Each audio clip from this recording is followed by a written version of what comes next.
Today we are going to talk about bank reconciliations.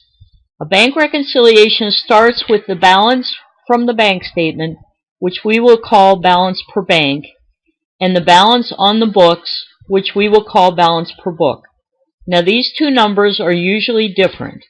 The bank reconciliation proves that those balances are equal other than timing differences and/or errors. We start the bank reconciliation with the balance per bank statement. Then about halfway down the page, we list the balance per book, also called the general ledger. We then find the reconciling items. How do we do this? We compare the bank statement to book and find items that exist only on one side or the other. For each item, we ask ourselves two questions. Question 1, which side has it and which side doesn't? And question 2, when the side that doesn't have it receives it, will it increase or decrease their balance? We then put that item in the section of the bank reconciliation that doesn't have it, adding or subtracting it based on the prior question 2. So let's look at the bank reconciliation for ABC Company. You can see that we started with the balance per bank statement of $21,573. This comes directly from the bank statement. Then about halfway down the page, we have the balance per book, which is the ending cash balance from the general ledger. We divide each section into add or deduct.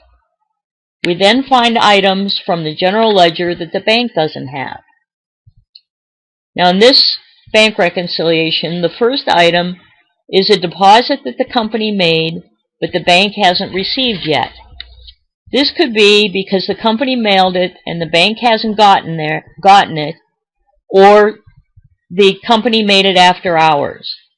We call this a deposit in transit, and you're probably going to see it on every problem that we do. When the bank does receive it, their balance will increase, so we add it to the balance per bank. In the deduct section on the bank side, we first have outstanding checks.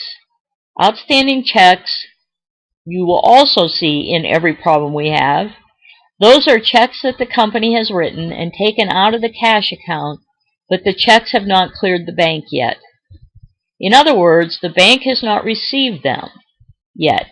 Maybe the company mailed them and the recipient hasn't gotten them. You've heard the expression, the check is in the mail. Well, it actually happens. So when the bank gets them, they will reduce your account, so subtract them on the bank reconciliation. We should list each check separately with the check number and the amount, because in the next month, you have to check them off if they have cleared, and if they have not cleared yet, they are still outstanding for that month. We don't have them in this example, but another thing that occurs on the deduct side is automatic withdrawals if you have authorized the bank to deduct funds for a wide array of purposes. For example, you may instruct the bank to pay a bill for you. Now, reconciling items in the balance per book, also called the general ledger section, include items collected by the bank for the company. The bank may agree to collect a note receivable for the company, and the company finds this out when they get their bank statement. It may be someone in another city that you have the company has a note receivable with, and the bank agrees to collect it for you. What does this do to the company's balance? It increases it, so we add it. The bank also might have interest revenue on your balance in the account, so you would add that too. In the deduct section, there is an NSF check. NSF stands for not sufficient funds. A customer gave that check to the company, and the customer doesn't have enough money in his or her account to cover it. Now the company no longer has that amount in the account, so deduct it. Also, the company may have a service charge from the bank. Deduct this also. Notice now that the adjusted balance per bank of $22,437 equals the adjusted balance per book, so this month's bank reconciliation is done. Thank you.